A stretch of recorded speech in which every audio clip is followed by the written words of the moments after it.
예, 시청자 여러분 안녕하십니까? 시사토크 2호 공감 시간입니다. 우리 지역의 중요한 이슈에 대해서 이야기를 해보는 시간인데요. 오늘도 여러 이슈를 갖고 자세하고 또 깊이 있는 시간을 가져보도록 하겠습니다. 소나무처럼 변함없이 두 분 패널 자리에 있습니다. 먼저 오마이뉴스의 조정훈 기자입니다. 안녕하세요. 네, 안녕하십니까? 네, 요즘 많이 젊어졌다는 이야기를 듣는다고 들었습니다. 네, 젊은 대구를 위해서 저도 열심히 젊어지도록 노력하겠습니다. 네, 제 왼쪽에는 매일신문의 이주영 기자 나와 있습니다. 안녕하세요. 네, 안녕하십니까? 네, 오늘도 젊어 보이십니다. 네, 저는 원래 젊습니다. 네. 자, 그러면 지금부터 시사토크 2호 공감 네 번째 시간을 시작해 보도록 하겠습니다.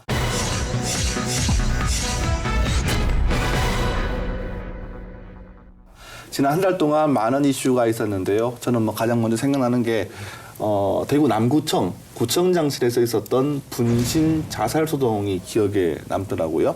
네, 지난 5월 28일 60대 남성 A씨가 남구청을 방문을 해서 민원을 제기하는 과정에서 담당 공무원과 이제 조재구 남구청장과 함께 이제 구청장실에서 면담을 하고 있었습니다. 근데 이게 면담이 잘 안 되니까 A씨가 이제 500ml 생수병에 있던 휘발유를 머리 위에 붓고 다 같이 죽자 이렇게 이제 분신 자살을 시도하면서 이제 조재구 청장이 라이터를 뺏고 이렇게 제압하는 사건이 벌어졌었습니다. 네, 어떤 민원이라고 하던가요? 이 A 씨의 그 여동생이 있었습니다. 여동생이 몇 년 전이었는데요. 아마 2015년도였을 겁니다. 한 방송국의 노래자랑 프로에 나와서 노래를 부른 적이 있었는데 네네. 이 여동생의 남자친구가 그 현 남자친구 아닌 전 남자친구였는데 전 남자친구가 이 여동생의 그 연락처를 알고 싶다 그러면서 남구청에 여러 번 편지를 보내게 됩니다. 그래서 남구청에서는 그 편지를 이 여자친구한테 이제 전달을 해주게 되는데요. 그래서 이 여자친구가 이 남자친구를 찾아가게 되면서 서로 다시 사귀게 됩니다. 네. 예. 이 남자친구의 상황도 보통의 상황은 아니라고 들었거든요. 네, 남자친구분이 이제 현재 그 대구 하원교도소에서 복역 중인 무기수입니다. 무기수. 예. 네. 그래서 저는 이제 깜짝 놀란 게, 그러니까 2015년 당시에 그 TV 프로그램을 보고 저 사람이 내 예전 여자친구다. 네, 연인이다라는 생각에 남구청에 이제 계속 이제 편지를 보내게 됐고 이렇게 해서 이제 연락이 닿아서 이분들이 이제 결혼을 해요. 무기수하고 네. 일반인 네. 여성과 결혼을 했다고. 그래서 이제 그 남자분은 이제 결혼을 해야 이렇게 또 뭐 면회라든가 이렇게 우리가 만날 수 있는 시간이 조금 더 길어진다. 결혼을 하게 되면. 라고 조금 이제 설득을 해서 결혼을 하게 됐고 또 이제 결혼을 하니까 법적으로는 이제 부부 관계니까 이렇게 남자분이 돈도 많이 요구를 하고 영치금 요구를 하고 또 이제 연락도 수시로 했었습니다. 이런 과정에서 이 여자분이 정신적으로 또 물질적으로 너무나 이게 피폐해지고 정상 생활이 불가능해질 정도로 힘들어지니까 보다 못한 이제 이 여동생의 오빠인 그 60대 남성 A 씨가 이제 남구청에 민원을 제기하게 된 상황입니다. 네, 그래서 이제 그 민원을 처음을 제기했을 때는 우리 여동생이 그 구청에서 그 연락처를 알려줬기 때문에 이 남성과 결혼을 하게 됐고 그래서 여러 이제 돈도 많이 그 빼앗기게 되고 정신적으로 피폐해지게 됐다. 그러니 남구청이 책임져야 될 거 아니냐. 그리고 이 여동생이 지금 몸이 많이 안 좋은 상태니까 치료를 받을 수 있도록 돈을 좀 달라 이렇게 무리한 요구를 하게 됐는데요. 이게 그 요구가 한두 번이 아니었습니다. 몇 개월 동안 계속 찾아와서 요구를 하다 보니까 이런 상황까지 오게 된 거죠. 사전에 가방 안에 500ml 그 물통 안에 휘발유를 넣어갔다 그러더라고요. 네, 그렇습니다. 휘발유를 가방 안에 넣어가지고 와서 가방을 밑에 내려놓고 대화를 하다가 대화가 안 된다고 생각을 하니까 꺼내서 바로 자기 머리 위에 이렇게 부었던 모양입니다. 붓고 라이터를 켜려고 했는데 라이터가 제때 켜지지는 않았습니다. 그래서 다행히 이제 그 방화까지는 되지를 않았고 그 라이터를 켜려고 하는 순간 이제 조재구 그 남구청장이 달려들어서 빼앗았던 거죠. 빼앗으니까 이분이 이제 곧바로 도망을 갔습니다. 도망을 갔는데 그 신고를 받고 출동한 경찰에 의해서 남구청을 빠져나가기 전에 붙잡혔습니다. 네. 뭐 본인도 얼마나 답답했으면 그런 결정을 했을까라는 생각도 들지만 그래도 불이 안 난 것이 또 큰 화를 면한 게 정말 다행스럽다는 네, 생각이 그렇습니다. 듭니다. 그래서 남구청에서도 경찰에 선처를 좀 바란다 이렇게 얘기를 하고 있고요. 그리고 이 그 남성의 여동생이 그 제대로 치료를 받을 수 있도록 구청에서도 적극 돕겠다 이렇게 얘기하고 있습니다. 네, 알겠습니다.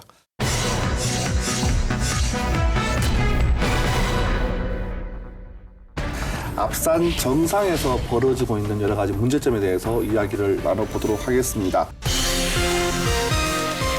앞산 케이블카 정상부 식당에서 지속적으로 산새들이 이제 충돌사를 리모델링을 하면서 벽면을 전부 그 투명 유리로 그러다 보니까 새들이 유리를 보지 못하고 날아와서 이렇게 머리를 박고 이렇게 죽는 경우가 카페에서 이렇게 이제 일회용 플라스틱 컵을 사용한다는 것은 법적으로 위배가 된 것이 아니냐라는 아예 테이크아웃 잔으로만 판매를 하겠다라고 안에서도 이렇게 일회용 플라스틱 컵으로 영업을 하고 있습니다. 네, 우리가 판매하는 일회용품만 버리고 가는 게 아니라 다른 것들도 같이 와서 버리고 가니 이게 전체 우리만의 쓰레기는 아니지 않느냐. 조류 충돌사와 일회용 플라스틱 컵으로 또 도마에 오르고 있습니다.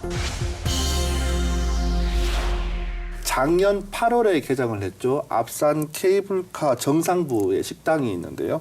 이 식당이 새들의 무덤이 되고 있다고 합니다. 식당 안에 있는 큰 유리창에 새들이 와서 부딪혀서 거기서 새들이 죽는 경우가 많다고 하는데요. 먼저 이 기자, 실제로 이 식당에 부딪혀서 죽는 새들이 많습니까? 네. 지난해 8월 대대적인 리모델링 공사를 거쳐서 완성된 이제 앞산 케이블카 정상부 식당에서 그 영업 시작 후 지속적으로 산새들이 이제 충돌사를 일으키고 있습니다. 그래서 이렇게 실제로 앞산 케이블카를 타고 올라가다 보면은 뭐 까마귀 이런 새들이 되게 많이 날아다닌다는 것을 볼 수가 있는데요. 이제 지난해 8월 이후 지속적으로 황조롱이, 뭐 흰배 집박이, 또 이제 박새, 까마귀 등 이제 텃새, 산새들이 이렇게 식당에 머리를 부딪혀서 죽고 있습니다. 네, 조 기자. 우리 앞산 케이블카 정상부의 식당은 뭐 작년 8월에 리모델링 했다고 하지만 오래 전부터 있었던 식당이지 않습니까? 네, 그전에는 그렇습니다. 뭐 그런 예. 새들이 부딪혀서 죽는 사고가 없었다는 말입니까? 그렇습니까? 예, 이 건물이 그 상당히 오래됐는데 작년에 그 새로운 업체가 리모델링을 했습니다. 그 리모델링을 하고 8월 달부터 영업을 시작을 했는데요. 리모델링을 하면서 그 벽면을 전부 그 투명 유리로 했습니다. 그리고 그 건물 옥상을 그 전망대로 만들면서 전망대도 투명 유리로 했었거든요. 그러다 보니까 새들이 그 유리를 보지 못하고 날아와서 머리를 박고 이렇게 죽는 경우가 발생을 하고 있는 것 같습니다. 이런 것을 여러 명이 목격을 하고 제보를 하게 됐습니다. 네. 아까 말씀하신 것처럼 황조롱이라면 몸집이 꽤 큰 맹금류에 속하지 않겠습니까? 이런 새들이 유리창에 부딪힐 정도면 상당히 문제가 심각하다는 이야기가 아닐까요? 전문가들은 어떻게 말하고 있습니까? 예, 그렇습니다. 그 아무래도 통유리 자체가 이렇게 잘 투명하다 보니까 잘 그 새들로 봐서는 잘 안 보일 겁니다. 특히 이제 그 조류 같은 경우는 조류 안구 특성상 이제 정면에 있는 장애물을 잘 볼 수 없다고 하더라고요. 그렇기 때문에 이제 굉장히 이런 충돌에 취약한데 이런 조류뿐만 아니라 이제 맹금류들도 마찬가지라고 합니다. 그 전문가들도 역시 똑같은 이야기를 하고 있는데요. 그 박희천 조류생태 환경연구소장은 이런 얘기를 하더라고요. 그 앞산 인근에 신천이 있기 때문에 그 신천과 앞산이 연계해 가지고 다양한 생물들이 살고 있고 거기 조류들도 많이 있고 또 거기에 맞는 그 맹금류들도 상당히 많은데 그렇기 때문에 이런 맹금류가 서식하기도 굉장히 좋은 서식지다. 그런데 이런 시설이 들어서면서 그 조류뿐만 아니라 맹금류들도 이런 충돌을 할 수 있는 가능성이 충분히 있다. 상당히 위험하다 이렇게 얘기를 하고 있습니다. 네. 이에 대해서 이제 허위행 국립생물자원관 이제 연구관은 이 앞산이 아무래도 도심 한가운데에 있는 산이다 보니까 이 정상부 식당의 위치를 보면은 이게 이제 산새뿐만 아니라 텃새들도 자주 오고 이게 또 계절별로 한국을 지나가는 철새들이 있지 않습니까? 그러니까 이 철새들이 이제 중간에 쉬어가기도 참 좋은 구조라고 말을 했는데요. 네. 그러니까 이제 도심 속도 아닌 그러니까 산 정상부 인근에 이렇게 이제 유리 구조물이 있는 게 위험천만하다라고 지적을 했습니다.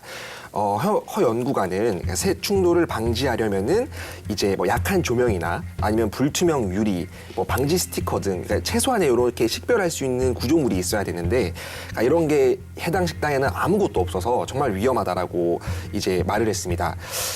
실제로 이게 해당 식당은 영업 시간이 끝나면은 이 모든 조명들이 다 꺼져 버립니다. 그렇기 때문에 뭐 밤에는 그냥 새들이 당연히 정상부니까 그냥 이제 뭐 산에 날아가다가 이렇게 부딪혀도 알 길이 없는 거죠. 네. 조류 충돌사는 어제 오늘 일만은 아닌 것 같습니다. 그렇죠. 예. 환경부에서 추정을 해보니까 1년 동안 유리창에 부딪혀 죽는 새가 800만 마리 이른다고 하죠. 네, 그렇습니다. 그 국립생태원에서 이제 지난 2017년 12월부터 약 9개월 동안 조사한 게 있는데요. 유리창과 투명 방음벽 모두 56곳에서 조류 충돌 발생이 얼마나 일어났는지를 조사를 한 게 있습니다. 그랬더니 모두 378마리가 죽은 게 발견이 됐는데요.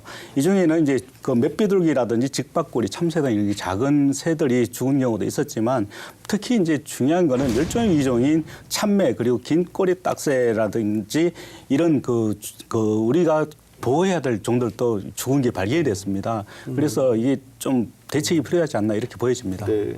환경부는 실제로 이 새들이 그러니까 투명 유리창이나 방음벽에 부딪혀서 죽은 거로 추정을 했습니다.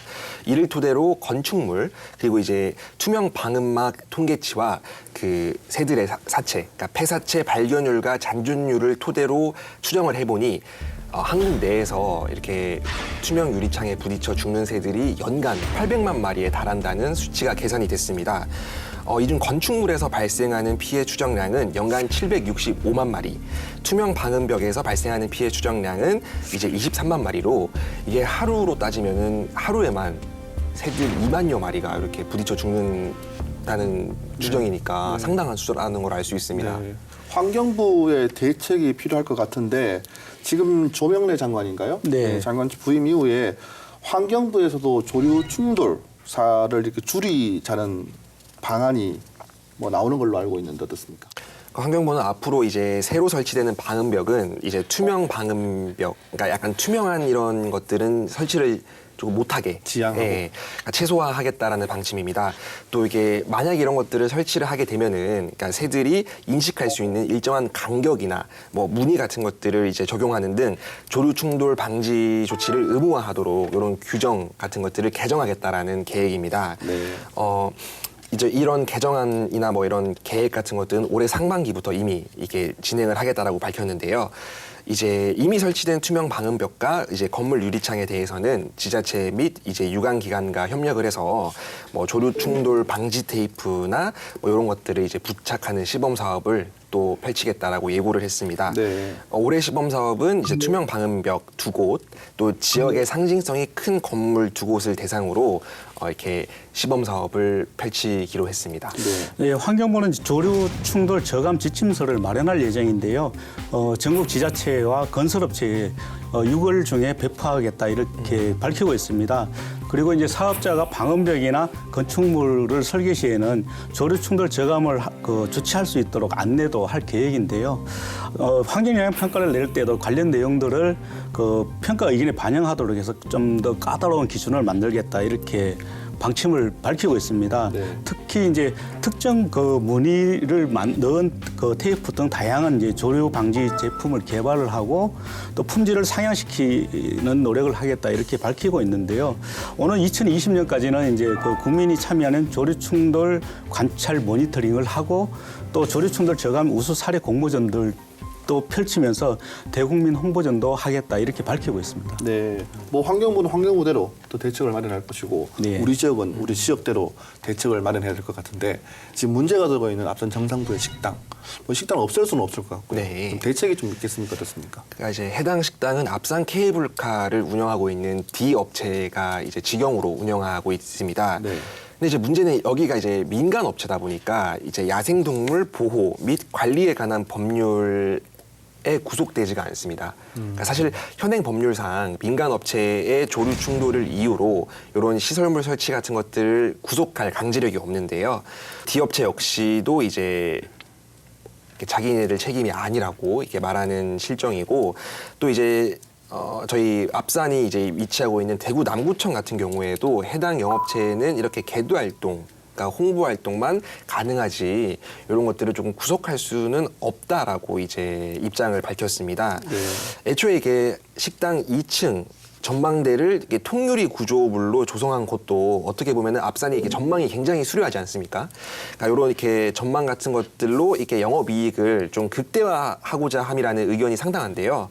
그러니까 환경단체들은 앞산이라는 대구의 공공재를 이용을 해서 막대한 수익을 올리는 만큼 D업체가 법적으로는 문제가 없을지언정 이렇게 직접 나서서 대책 마련을 조금 해야 된다라는 입장입니다. 예, 사실 통유리 자체를 바꾼다든지 이렇게 하는 큰 비용이 들어가는 문제는 아니니까 업체에서도 조금 더 신경을 쓴다면은 얼마의 조금의 예산만 투입을 한다면은 테이프로 바른다든지 이렇게 한다면은 충돌을 막을 수 있으니까요. 조금만 관심을 더 가져줬으면 좋겠습니다. 한편으로는 정상부에 있는 식당이다 보니까 전망을 보기 위한 그 식당이 되지 않을까요? 그런데 그 유리창을 불틈으로 한다면 맞습니다. 예, 오히려 뭐 좀 그런 기회가 반감되지 않겠나 싶은 실제로 생각이 드는데 이 전망대를 가봤는데 전망이 정말 수려합니다. 네. 네. 근데 그걸 불투명으로 한다면 물론 새들은 이렇게 충돌을 하지 않겠지만 네. 거기를 찾는 손님들은 불투명이라면 굳이 거기를 갈 이유가 없지 않겠습니까? 그래도 이제 이렇게 사람의 키보다는 훨씬 작으니까 이렇게 조금만 이렇게 고개를 이렇게 빼들면은 이게 대구의 전경을 다 볼 수 있는 거라서 네. 어떻게 좀 유의미한 결과가 좀 나왔으면 좋겠습니다. 예, 그렇습니다. 뭐 근데 이 정상부에 있는 식당은 최근에 이제 조류 충돌사 때문에 좀 문제가 되고 있었지만은 작년 8월 개장 이후로는 이제 그 플라스틱 커피 네네. 마시는 컵 때문에 네. 또 많이 또 논란이 되고 있습니다. 예전에는 이 식당은 또 그 오수를 또 무단으로 밖으로 방류를 하면서 문제가 되기도 했었죠. 예, 이 기자. 그 플라스틱 컵일까요? 그 컵은 네네. 어떤 이야기입니까? 그러니까 사실 D업체가 이제 앞산 위에서 영업을 좀 오랫동안 지속하면서 이게 2년 연속으로 이렇게 환경 관련 그 논란이 일고 있는데요. 그러니까 해당 식당이 이제 지난해 8월 리모델링을 거쳐서 현재는 이제 프랜차이즈 음식점 하나와 그 대구 사람이라면은 누구나 알만한 이 유명 이제 카페 또 이제 프랜차이즈로 이렇게 운영을 하고 있습니다. 네. 근데 문제는 이제 여기가 아무래도 산 정상부다 보니까 테이크 아웃 전용 매장이라고 이렇게 가져가야만 이제 음료를 마실 수 있는 그런 이제 카페인데 안에서도 이렇게 일회용 플라스틱 컵으로 이제 영업을 쓰고. 하고 있습니다. 네네. 예, 그러니까 이제 등산객들은 이렇게 와서 안에서 이렇게 일회용 플라스틱 컵으로 이렇게 커피를 먹고 이제 가시는 거죠. 그러니까 약간 이게 뭐 다른 이제 음식점이나 카페와는 사뭇 달라서 이게 지금 또 법적으로 위배가 된 것이 아니냐라는 논란이 일고 있습니다. 네. 예, 그렇습니다. 실제로 이제 그 직접 가보니까요. 가보면은 그 테이크아웃 전문 매장 이렇게 돼 있습니다. 그래서 아예 테이크아웃 잔으로만 판매를 하겠다라고 대놓고 이렇게 그 고시를 하고 있는데요. 일반적으로 우리는 지금 뭐 텀블러라고 해서 네. 예, 뭐 재활용할 수 있는 그런 컵을 많이 사용하는 게 사회적인 문화이기도 하지 않겠습니까? 근데 카페에서 이렇게 이제 일회용 플라스틱 컵을 사용한다는 것은 조금 현행 법으로는 좀 반감이 생기지 않나 생각이 듭니다. 법적인 문제는 없겠습니까? 법적으로 보면 명백한 위법행위입니다. 왜냐하면은 건물 안에서 테이크아웃 잔을 마시도록 하지 못하게 하고 있습니다. 기존의 커피숍에 가더라도 테이크아웃 잔을 받았을 경우는 곧바로 밖으로 나가도록 유도를 하고 있는데요. 지난해 8월 그 법이 시행되면서 자원재활용법 개정안에 따르면은 전국의 커피 전문점 등 매장 내에서는 일회용 컵을 사용을 제한을 하도록 하고 있습니다. 네. 위배될 경우에는 최대 200만 원까지의 과태료 또 부과가 되는데요. 문제는 이런 게 이제 그 매장 내 일회용 컵 사용뿐만 아니라 이제 그 안에서 커피를 사들고 가시는 분들이 밖으로 나가서도 이거 밖에서도 그냥 무분별하게 버리고 있다는 게 더 큰 문제거든요. 네. 앞선 정상부 산 그 일대에는 재활용품 수거함이라든지 쓰레기통이 없습니다. 그렇기 때문에 그 카페를 이용하는 사람들이 그 마시고 들고 다니기가 좀 힘드니까 대부분 이제 아무데나 버리기도 하고 이런 문제 때문에 상당히 골머리를 앓고 있는 상황이죠. 네. 그러니까 제가 취재 결과 이제 앞산공원관리사무소 기간제 직원, 그러니까 환경미화직인데, 그러니까 이 직원분들이 하루에 2차례 이상 이제 케이블카를 타고 정상에 올라가서 이 쓰레기를 수거해 옵니다. 근데 이제 뭐 관리사무소 직원의 말에 따르면은 이제 주말이면은 상황이 더욱 심각해진다. 사람이 많으니까. 예, 그러니까 앞산 정상에 뭐 전망대뿐만 아니라 곳곳에 이렇게 그러니까 쓰레기통이 없으니까 그러니까 네. 쓰레기들도 있고 사실 앞산은 이제 그러니까 와서 그냥 가져오신 음식들을 드시고 가시는 분들도 많잖아요. 네네. 그러니까 이러다 보니까 이 쓰레기를 수거해 오면은 이렇게 한 번 갈 때마다 100리터짜리 이 종량제 봉투가 꽉꽉 차서 이렇게 내려오신다고 하시더라고요. 근데 쓰레기 봉투라는 네. 게 쓰레기라는 게 없는 데서 안 버리게 돼 있어요. 근데 하나 둘 있으면 나도 버리게 되는 그런 마음이 생기거든요. 예, 그렇습니다. 그래서 이제 그 앞산관리사무소가 이 업체에 좀 쓰레기를 수거를 좀 해달라, 일회용품들을 당신들이 판매를 했으니 수거를 해달라 이렇게 이제 요구를 했습니다. 그런데 이 업체는 우리가 판매하는 일회용품만 버리고 가는 게 아니라 다른 것들도 같이 와서 버리고 가니 이게 전체 우리만의 쓰레기는 아니지 않느냐. 그래서 사실상 거절을 했다고 합니다. 그래서 앞산공원 관리사무소에서는 어쨌든 카페 자산 정상에서 당신들이 물건을 파는 거니까 좀 해달라.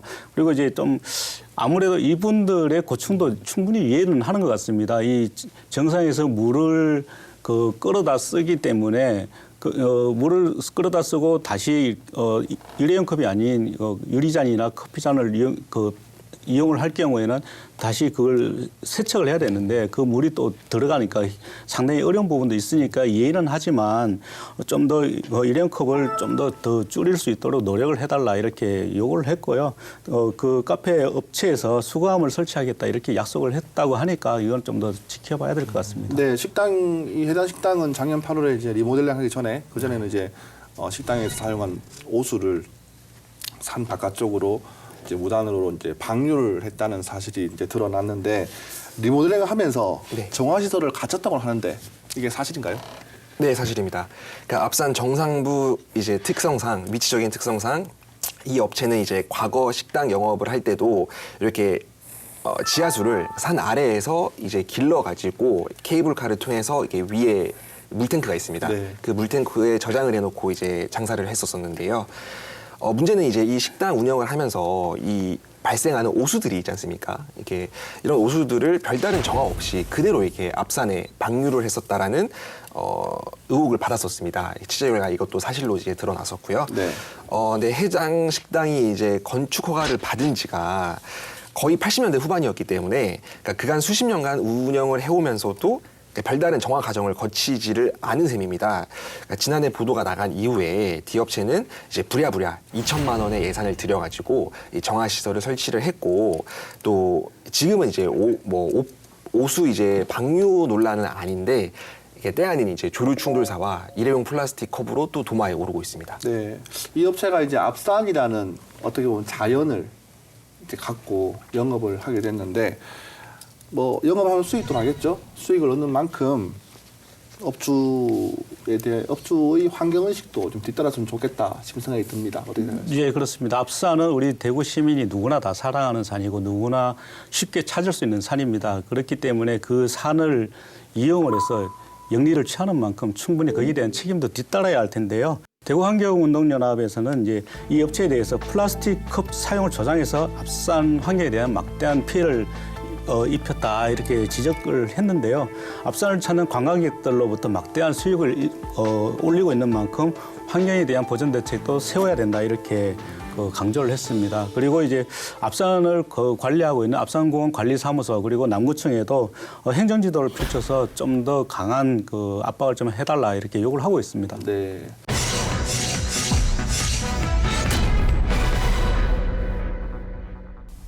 대구시가 국비와 시비 각각 70억 원씩을 들여서 총 140억 원의 사업비로 팔공산에 구름다리를 설치하기로 하고 있습니다. 이런 가운데 찬반 입장이 팽팽하게 맞서 보이는 상황입니다.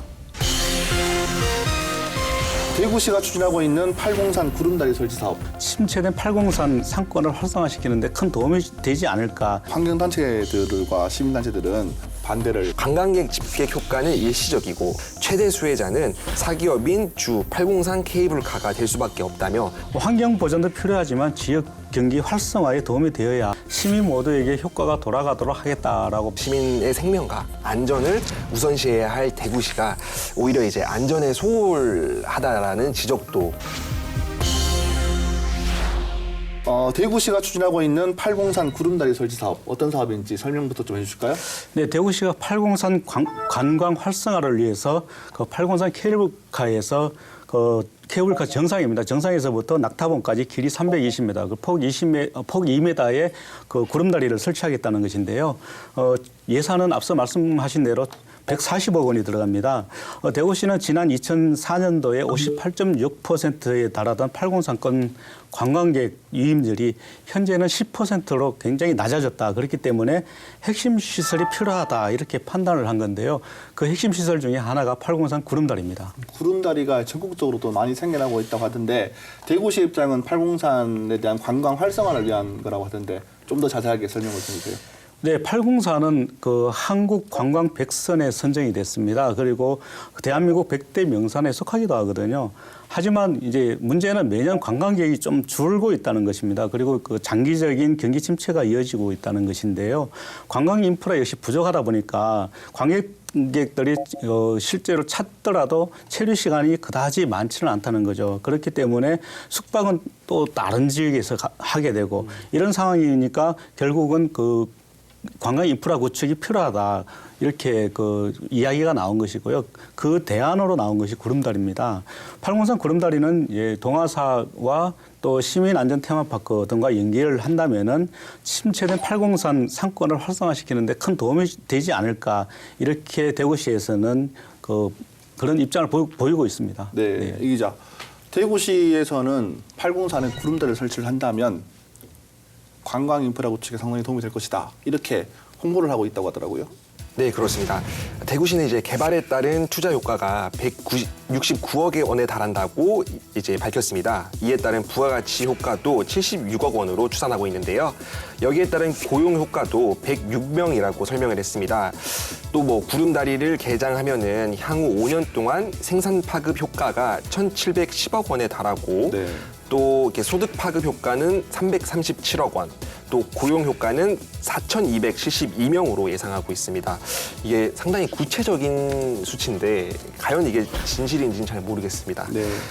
이외에도 케이블카와 연계한 노약자, 장애인 등 관광 약자에게 803 탐방 기회를 제공을 하고 또 동아사, 갓바위 등과 연계한 관광 자원화도 가능한 사회문화적인 파급 효과가 상당할 것으로 보고 있습니다. 이렇게 파급 효과가 상당한데 왜 우리 환경단체들과 시민단체들은 803에 구름다리 설치를 반대를 하고 있을까요? 네, 대구환경운동연합과 대구참여연대, 대구경실련 등 시민단체들은 앞산 803 막개발 저지 대책위원회를 만들었습니다.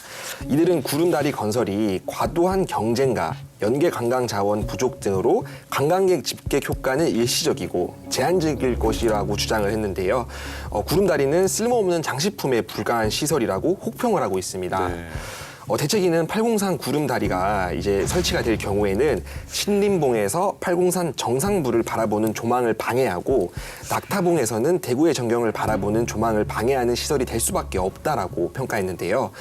특히 803 케이블카를 타고 올라가야 해서 최대 수혜자는 사기업인 주 803 케이블카가 될 수밖에 없다며 특혜 의혹을 지적하기도 했습니다. 그래요. 구름다리를 타러 가려면 일단은 케이블카를 타고 가야 된다는 전제가 깔리게 된다면 특혜가 아닐 수가 없는데요. 그렇습니다. 아무래도 이제 그 구름다리를 이용을 하기 위해서는 케이블카를 탈 수밖에 없고 그렇다면 케이블카에 이용 요금을 줘야 되지 않습니까? 네. 그 아마 한 만 얼마씩을 줘야 될 텐데 그렇게 주면은 결국은 케이블카 업체에만 배를 불리는 사업이 아닌가 이렇게 이제 시민단체들은 비판을 하고 있는 것이죠. 그럼에도 불구하고 대구시는 어떤 입장을 취하고 있습니까? 예, 그렇지만 이제 대구시는 꼭 그 업체만 이렇게 수익을 올리는 것은 아니다 이렇게 얘기를 하고 있습니다. 물론 이제 그 수익을 충분히 올릴 수도 있겠지만 구름다리를 설치를 하게 되면서 803 케이블카도 약 200억 원을 투자를 더 할 계획이다 이렇게 밝히고 있는데요. 현재 6인승인 그 케이블카 캡이 있습니다. 이 캡을 사람이 타는 거. 네, 그렇습니다. 그걸 현재는 6인승인데 앞으로는 8인승으로 이제 교체를 하겠다. 그렇기 때문에 교체 비용이 추가로 더 들어가고 또 정상부에도 지금 현재는 정상부가 약 1,050제곱미터 정도로 돼 있는데 이걸 좀 더 넓히겠다라고 얘기를 하고 있고요. 특히 이제 그 주차난이 심각하기 때문에 현재 주차장을 좀 더 확충을 하겠다. 그리고 이제 매출액이 늘어난다면은 늘어나는 그 증가분의 일정액은 사회공헌을 하기 위해서 그 대구시에 기부도 하겠다 이렇게 밝히고 있습니다. 그런데 캡을 교체를 하고 그리고 주차장을 넓히고 정상부에 있는 휴게시설을 넓히겠다. 뭐 이거 공공을 위한 사업은 아닌 것 같고 오로지 뭐 개인 사업을 위한 그런 행위인 것 같은데 어떻게 보십니까? 예, 그렇습니다. 그렇기 때문에 시민단체들은 대구시가 그 한 사기업의 편을 들어주는 게 아니냐 이렇게 좀 비판을 하고 있는데요. 결국은 대구시가 대구 시민들의 눈을 속이고 있다 이렇게 주장을 하고 있습니다. 사기업이 자신들의 영업을 확장하기 위해서 투자하는 것이지 시민들에게 도움이 되도록 하기 위해서 투자하는 것은 아니라는 이야기인데요. 그 일정 부분 사회공헌을 하겠다고 하지만 그 쥐꼬리만큼 내놓고 생색내기를 하지 않겠느냐 이렇게 우려도 하고 있는 것이죠. 네, 구름다리를 설치했을 경우에는 자연이 훼손될 수 있다. 뭐 이렇게 시민단체의 주장이기도 하죠.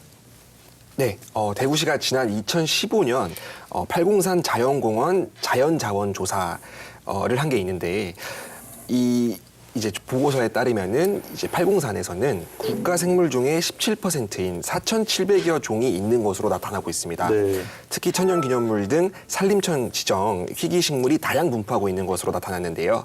팔공산은 그야말로 자연의 보고라고 할 수 있습니다. 네. 이 때문에 시민단체들은 팔공산에 구름다리를 설치할 경우 자연훼손은 불보듯 뻔하다라고 주장하고 있습니다.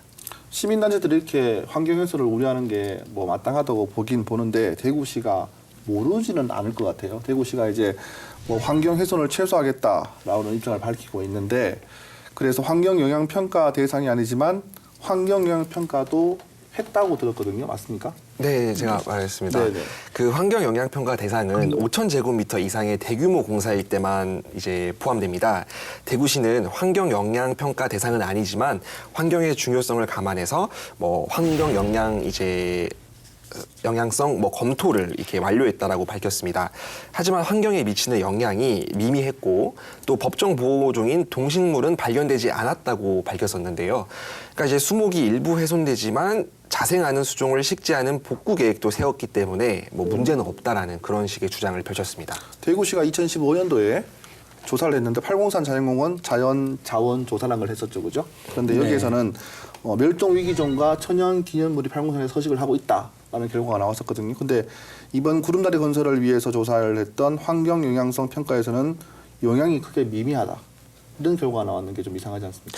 예, 그렇습니다. 결국은 시민단체들이 봤을 때는 대구시가 자기들의 사업 목적을 위해서는 환경 영향에 별로 영향을 미치지 않는다 이렇게 얘기를 하고 또 정작 사업 목적이 아닌 제대로 조사를 했을 때는 다양한 생물종들이 살고 있다라고 하는 거죠. 그렇기 때문에 대구시가 이중잣대를 들이대는 게 아니냐 이렇게 시민단체들은 보고 있습니다. 네. 실제로 이제 대구시가 2015년도에 그 조사한 내용뿐만이 아니라 국립공원 그 연구원이 조사한 내용도 있습니다.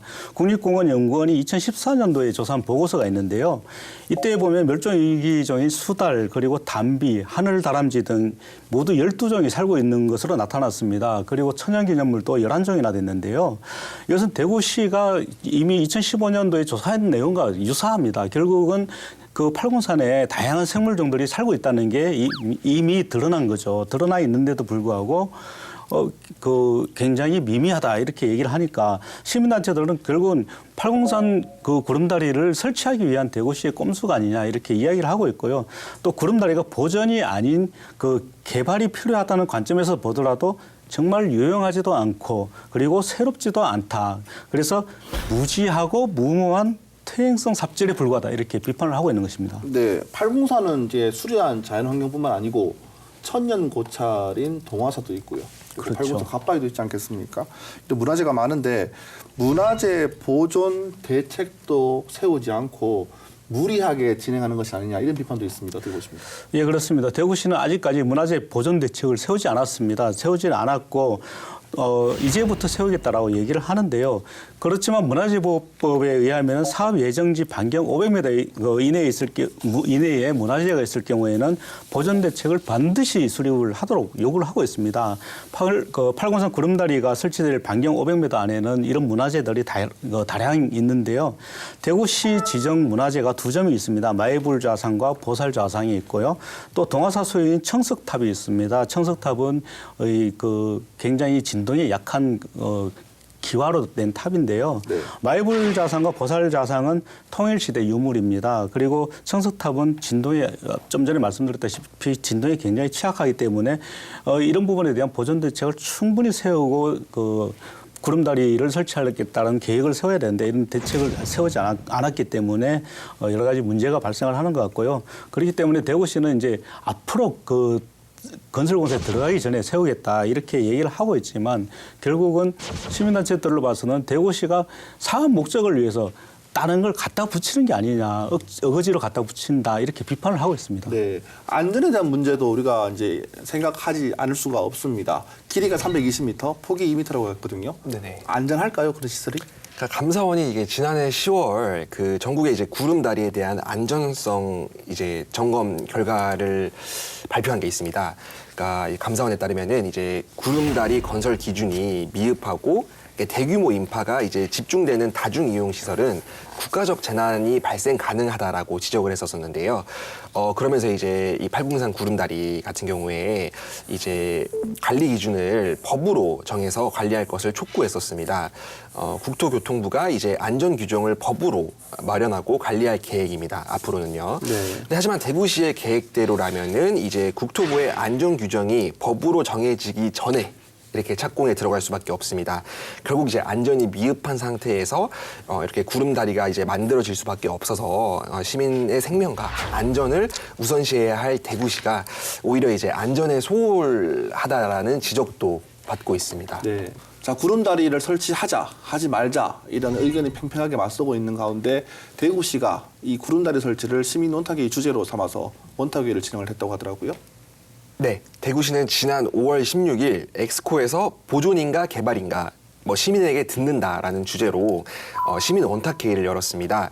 토론회에는 당초 찬성과 반대 유보의 입장을 보인 시민 367명이 이제 참석할 예정이었는데요. 실제 참석 인원은 180여 명이었습니다. 그나마 일부 참가자들이 이탈하면서 마지막에는 이제 168명만 남았습니다. 구름다리 설치에 반대하는 시민단체와 학계에서도 참석하지 않았는데요.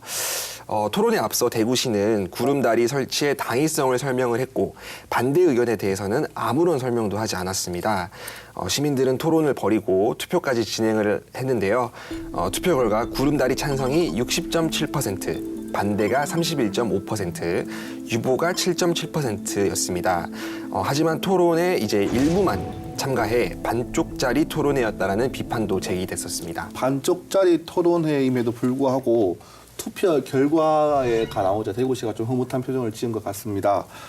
권영진 시장도 뭐 좀 비슷한 말을 했다고 하더라고요. 네, 그렇습니다. 권영진 시장도 이날 그 토론회를 끝까지 지켜봤습니다. 지켜보고 마지막에 이제 발언을 하기도 했었는데요. 시민원탁회의가 구름다리 설치를 결정하는 것은 아니다 이렇게 얘기를 했습니다. 하지만 시민들이 어떻게 방향성을 잡아가고 있는가를 보면서 결정할 것이다라고 얘기를 했는데요. 환경 보전도 필요하지만 지역 경기 활성화에 도움이 되어야 한다 이렇게 얘기를 하면서 시민 모두에게 효과가 돌아가도록 하겠다라고 발언을 했습니다. 결국 이것은 구름다리 설치를 하겠다라는 뜻으로 받아들여졌습니다. 네, 토론에도 상당히 많은 인원의 참가자들이 불참을 했는데 대부분 이제 시민단체 참가자라고 했는데 이들은 구름다리를 끝까지 막겠다면서 기자회견 열었습니다. 그죠? 어떤 주장을 내세우고 있습니까? 예, 그렇습니다. 토론회가 원탁회의가 끝난 이후에 시민단체들이 기자회견을 가졌었는데요. 지난달 5월이었죠. 5월 23일 대구시청 앞에서 기자회견을 걸고 구름다리 건설 중단을 계속 요구를 했습니다. 이들은 이제 어쨌든 그 시민 원탁회의도 반쪽짜리 평가라고 이런 그 평가라는 걸 받고 있는데 이걸 빌미로 구름다리를 강행을 하려는 것은 결국 시민들의 의견을 무시하는 거다 이렇게 얘기를 하고 있는데요. 결국 구름다리는 그 조망권을 그 방해하는 것일 수밖에 없다. 새로운 장애물에 불과하다 이렇게 지적을 했습니다. 그러면서 이제 만일 구름다리를 설치를 한다면은 권영진 대구시장과 대구시 공무원들에 대해서 팔공산 훼손 그리고 예산 낭비에 대해서 반드시 책임을 묻겠다 이렇게 강조를 했는데요. 네. 또 이들은 이제 구름다리 그를 설치하지 말아야 된다는 이런 반대뿐만 아니라 팔공산을 보존하기 위한 그 대책에 대해서도 여러 가지 제안을 또 했습니다. 우선 그 팔공산을 국립공원으로 지정을 하고 또 팔공산 그 비로봉에 있는 철탑을 철거하자 그리고 생태 통로를 구축을 하자 이런 제안을 했었는데요. 구름다리 건설로 얻으려는 이제 관광객 그 집객 효과는 사실 팔공산을 국립공원으로 만들었을 때 더 많이 나오지 않겠느냐. 국립공원으로 만드는 것만으로도 충분하다 이렇게 이야기를 했었고요. 또 그 대구시가 팔공산 관리에 사용했던 그런 예산들을 오히려 적절하게 그 공원을 관리하는 데 사용을 한다면은 그 대구시가 원하는 그리고 대다수 지역 주민들이 원하는 팔공산 복원을 앞당길 수 있다 이렇게 강조를 했습니다. 요즘은 뭐 전국 어디에서라도 작은 이슈가 생기면 뭐 크든 작든 이슈가 생기면 청와대 국민청원 이야기를 또 안 할 수가 없습니다. 뭐 이 문제도 이제 팔공산 구름다리 막아달라 국민청원이 올라왔다고 하던데 그럼에도 불구하고 대구시는 계속 강행하겠다는 입장입니다. 네. 그렇죠? 얼마 전에 이제 청와대 국민청원에도 그 팔공산 관광 활성화 왜 꼭 구름다리여야만 되는가라는 제목으로 청원이 올라왔습니다. 네. 청원자는 이제 구름다리 설치로 인한 막개발에 반대한다면서 원점에서 재검토하기를 부탁한다라고 이제 밝혔는데요. 이미 전국에 50여 개에 달하는 구름다리가 있고 이제 이들도 대부분이 이제 반짝 특수도 제대로 누리지 못하는 상황인데 이게 팔공산의 구름다리가 웬 말이냐라는 지적을 계속했었습니다. 환경과 안전, 관광 수요를 창출하기 위해서는 동화사 관람료 폐지와 팔공산 지역 주차장 정비가 우선돼야 된다라는 지적도 했었습니다. 하지만 대구시는 연말쯤 실시 설계가 끝나면 내년에는 구름다리 건설 공사에 들어갈 예정이라고 꿋꿋이 밝혔습니다.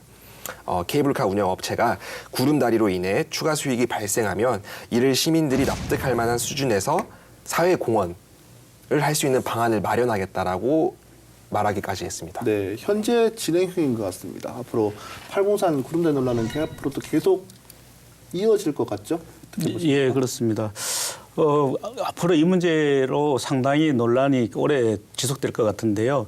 아무래도 이제 팔공산 구름다리가 건설이 되면은 무분별한 자연훼손이 이루어질 것이다 이렇게 반대하는 입장이 지금 강하게 있습니다. 또 반대로 구름다리로 관광객들이 집중하게 된다면은 오히려 그 다른 등산로라든지 생태 통로를 더 그 폐쇄를 할 수 있고 또 새로운 생태 통로를 만들 수 있기 때문에 자연 환경을 그 자연 파괴를 최소화할 수 있지 않나 이렇게 상반된 입장이 서로 지금 맞서고 있는데요. 자연은 사실 후대로부터 빌려 쓰는 것이다 이런 말도 있듯이 그 한 번 훼손이 되면 되돌릴 수는 없습니다. 그렇기 때문에 대구시가 이번 한 번만에 그 원탁 결과를 가지고 그냥 밀어붙일 게 아니라 좀 더 신중한 판단을 했으면 하는 생각이고요. 또 시민들도 그냥 무조건적인 반대가 아닌 새로운 대안도 내놓고 서로 머리를 맞대면서 지역 관광 활성화도 꾀하고 또 자연도 보존할 수 있는 방안을 함께 찾았으면 하는 마음입니다.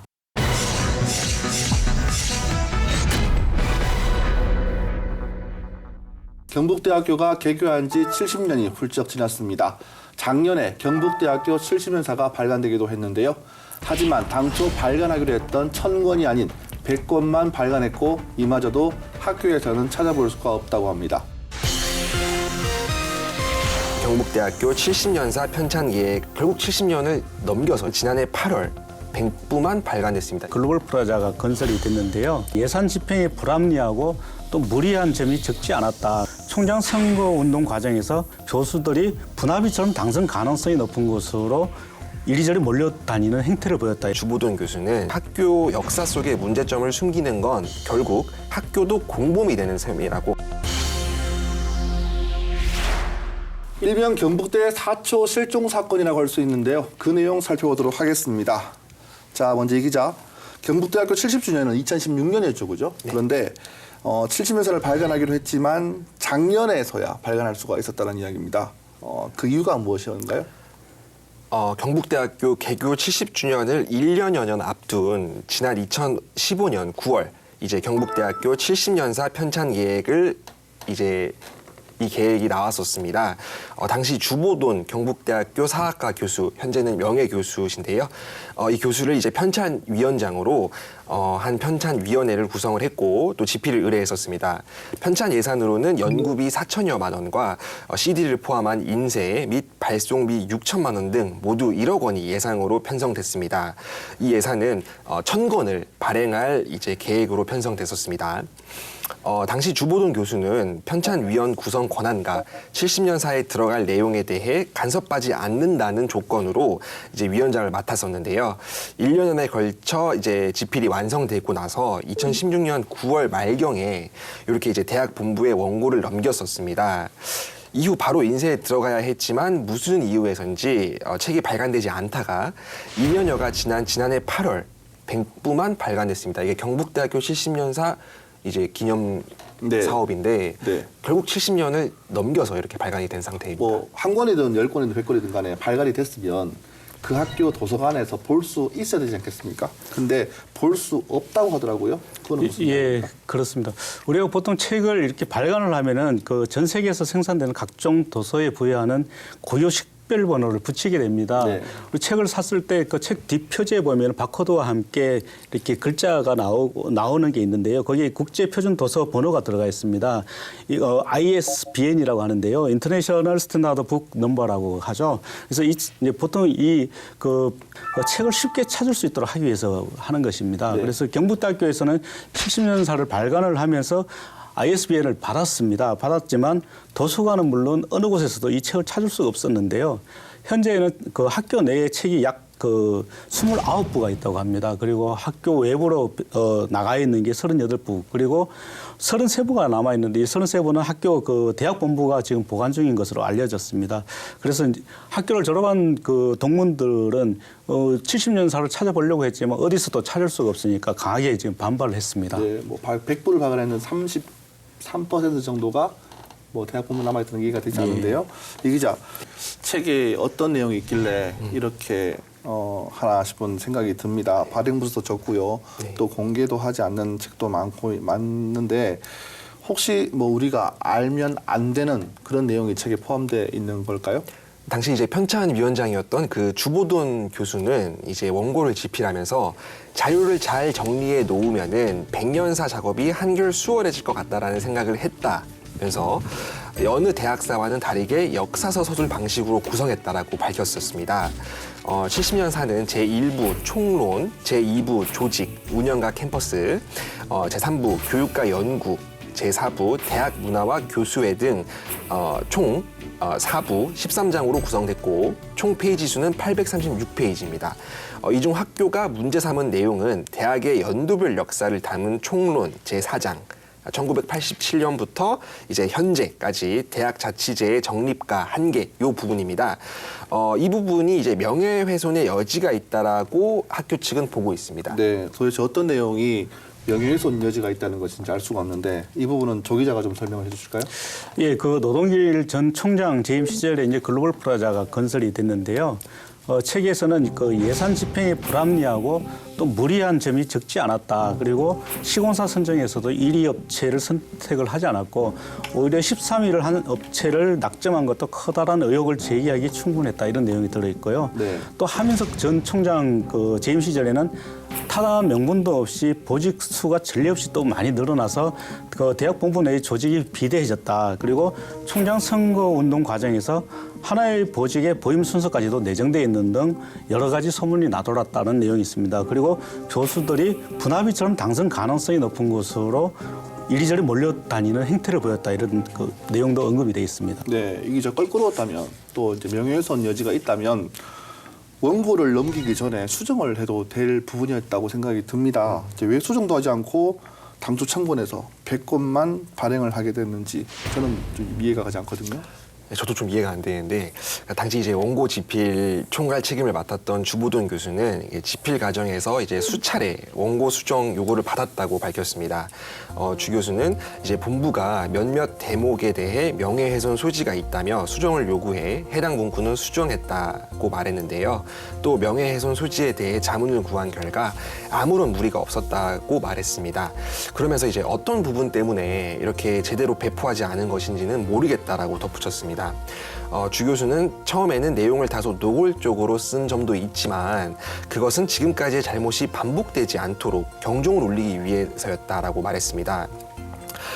일부를 수정한 후에는 아무런 문제 제기도 하지 않다가 이제 와서 명예훼손 여지가 있다는 식의 학교 주장에는 동의할 수 없다라고 주장을 했었는데요. 제가 알기로는 주 교수가 이제 학사, 석사, 박사를 모두 경북대학교에서 네. 수료를 하고 네. 경북대학교 교수로 임용이 돼서 학교에 대한 자부심이나 이런 것들, 애착이 굉장히 강하다고 들었습니다. 주 교수는 이제 학교의 대응에 대해서도 아쉬움을 나타냈는데요. 그는 총장 등 학교 측에서 왜 이렇게 썼냐고 물어보지도 않고 이제 만난 적도 없다면서 이제 학교 역사 속의 문제점을 숨기는 건 결국 학교도 공범이 되는 셈이라고 강하게 비난했습니다. 그는 70년사 연구가 몰락되지 않도록 끝까지 이 사태를 수면 위로 올릴 것이라고 촉구하기도 했습니다. 누가 좀 속 시원하게 말을 좀 해줬으면 좋겠는데 아직까지 당사자들은 아무런 말도 하지 않고 아무런 입장도 내비치지 않고 있습니다.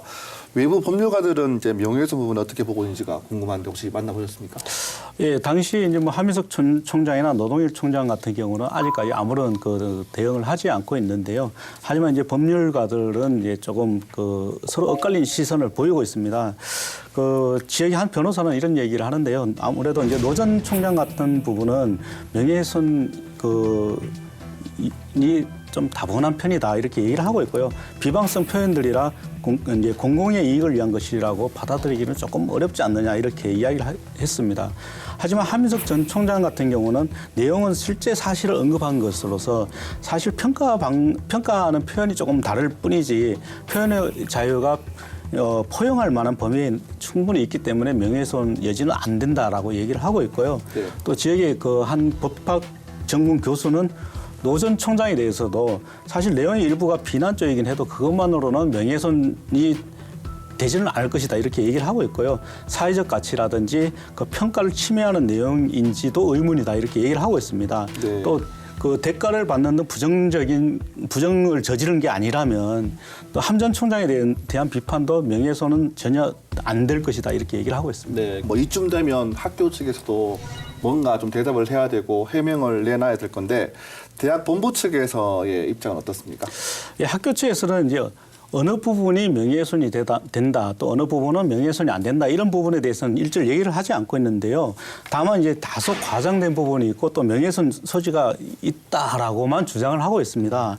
이제 제가 그 이성준 기획처장하고 전화 통화를 했었는데 이성준 그 처장은 원고를 받고 책을 출판하기 전에 자체적으로 법적 문제가 있는지를 이제 변호사 2명이 하게 자문을 구했다라고 하더라고요. 그래서 이제 문제가 되는 부분은 그 수정을 해달라고 해서 수정을 했는데 그럼에도 불구하고 이제 그 전 총장과 관련된 부분이 명예훼손의 위험성이 다분히 있다 이런 의견을 받았다는 것입니다. 네.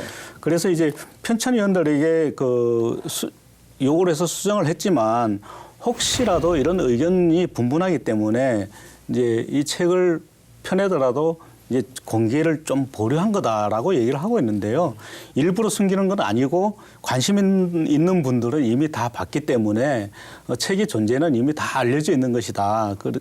그렇기 때문에 책이 뭐 사초가 실종됐다라든지 이런 내용은 맞지 않다라고 얘기를 하고 있고요.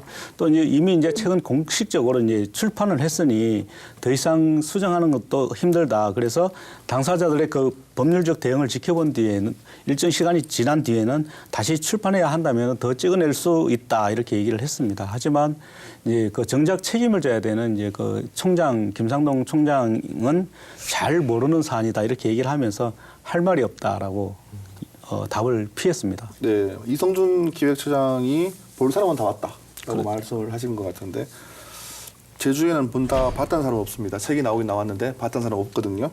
동문들 입장에서는 70년사 정리를 볼 수 있는 책이 없다는 게 상당히 아쉬울 것 같습니다. 저 동문들은 이제 10년에 한 번 나오는 학교의 역사책인데도 이제 찾아볼 수가 없어서 아쉽다라는 반응이 컸습니다. 학교에 부끄러운 역사가 담겨 있더라도 낱낱이 공개하고 누구나 볼 수 있도록 해야 된다라고 말했는데요. 이제 향후 그런 역사를 이제 만들지 않을 것이라고 또 강조를 하기도 했었습니다. 이들은 이미 책이 내용이 이제 나와 있는므로 또 빠른 시간 내에 인쇄에 배치해야 한다라고도 말했습니다. 네, 조 기자가 이번에 경북대학교 70년사 발간에 대해서 취재를 좀 많이 하셨는데 이 사태 어떻게 좀 해결을 했으면 좋겠습니까? 예, 사실 역사라는 게 그 나쁜 면도 있고 좋은 면도 있습니다. 그걸 보면서 새롭게 그 변해가는 게 역사서를 만드는 이유이기도 하거든요. 경북대 70년사도 마찬가지입니다. 경북대 70년사도 하나의 역사서이기 때문에 일부 표현에 그 문제되는 부분이 있다고 하더라도 이미 그 발간된 책이라면 굳이 감출 이유가 없다고 보고요. 또 책을 판단하는 것은 결국은 독자들이 판단하는 것입니다. 그렇기 때문에 책을 그 공개하지 않는다면은 지금처럼 오히려 더 큰 오해를 살 수밖에 없습니다. 결국은 이제 그 명예훼손이 이런 부분 때문에 학교에서는 책을 더 발간하지 않았다고 하는데 명예훼손 부분에 대해서는 당사자들이 명예훼손이 된다면은 소송을 할 수 있는 것이거든요. 굳이 학교가 나서서 당사자들도 가만히 있는데 학교가 나서서 명예훼손 부분이 있으니 안 하겠다라고 하는 게 오히려 더 큰 오해를 낳기 때문에 이제 사실 거의 대부분의 내용은 다 드러났습니다. 그렇기 때문에 책을 발간해서 누구나 볼 수 있도록 하는 게 맞고요. 이런 일은 감춘다고 감춰지는 건 아닙니다. 네. 네, 알겠습니다. 잘 들었습니다. 오늘 여러 가지 이야기를 나눠봤는데요. 우리가 잘 모르는 그리고 자세히 몰랐던 이슈에 대한 내용을 오늘 조금 더 깊이 알게 되는 시간이 되지 않았나 그런 생각이 듭니다. 저희는 다음에도 여러분들이 궁금해할 만한 이야기거리를 갖고 다시 돌아올 것을 약속드립니다. 오늘은 여기까지입니다. 시청해주신 여러분 고맙습니다.